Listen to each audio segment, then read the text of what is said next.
पवित्र परमेश्वर के नाम की महिमा हो। आप सभी को जय मसीह की। दैनिक एक मिशनरी जीवन, एक बार फिर आपका स्वागत करती हूँ एक नई मिशनरी जीवन के साथ में। आज ही मिशनरी जीवन में हम बात करेंगे फ्लोरेंस यंग के बारे में। जन्म 10 अक्टूबर 1856, मृत्यु 28 मई 1940, मूल स्थान मोटुक, न्यूजीलैंड, दर्शन सोलोमन द्वीपवासी।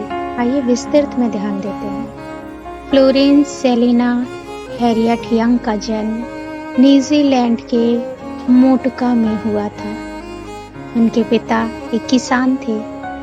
फ्लोरेंस की शिक्षा घर पर ही हुई और उन्होंने 2 साल तक इंग्लैंड के एक बोर्डिंग स्कूल में पढ़ाई की। जब वे 18 वर्ष की थीं, तब परमेश्वर ने उनसे एक प्रार्थना सभा में यशाया 43:25 के माध्यम से बात की और उन्होंने परमेश्वर की क्षमा की शक्ति का अनुभव किया। अपने माता पिता की मृत्यु के बाद फ्लोरेंस 1882 में क्वींसलैंड के फेरीमेट में चली गई, जहां उनके भाइयों के पास गन्ने का बागवान था। वहां फ्लोरेंस ने बागवानों के परिवारों के लिए प्रार्थना सभाएं आयोजित करना शुरू किया, जो बाद में यंग पीपल्स स्कल्पचर्स यूनियन में विकसित हुई। धीरे धीरे उनका ध्यान बागानों में काम करने वाले सोलोमन द्वीपवासियों पर केंद्रित हो गया। वे कनक कहलाते थे। फ्लोरेंस को बताया गया कि उन्हें सिखाया या बदला नहीं जा सकता।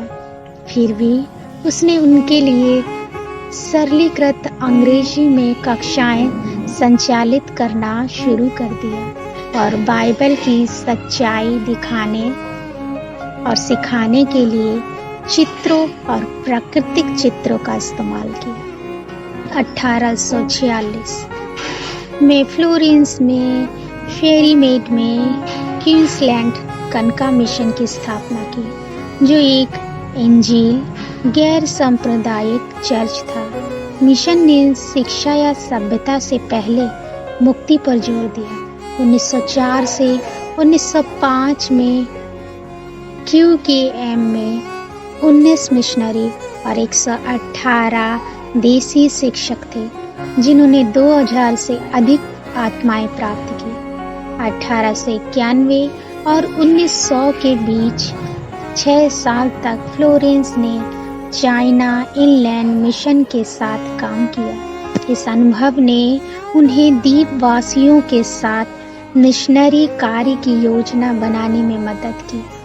उद्धार पाए लोगों में से एक पीटर अम्बुफा ने अपने मूल स्थानों की गलीशियाओं में प्रचार करने में मदद मांगी।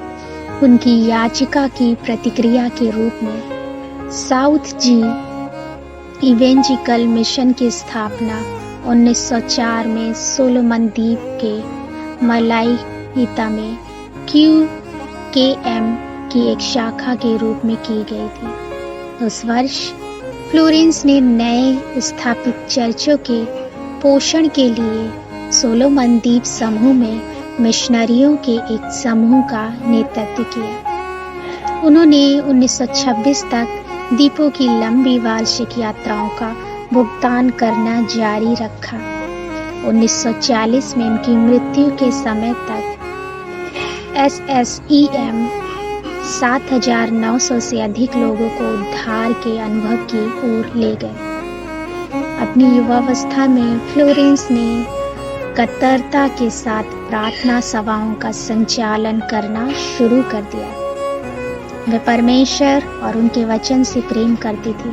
उन्होंने बाधाओं का अनुभव किया, मानसिक बीमारी का सामना किया और कठिन और खतरनाक यात्राएं की, लेकिन उन्होंने कभी पीछे मुड़कर नहीं देखा और हजारों लोगों के जीवन में रोशनी लाई। प्रिय, आपने अपने जीवन में परमेश्वर के लिए क्या हासिल किया? हे प्रभु, मैं आज अपना जीवन तेरे हाथों में रखती हूँ और मेरे जीवन में आपके लिए कुछ करने में मेरी मदद करें। आमीन। परमपिता परमेश्वर आप सभी को आशीषित करे।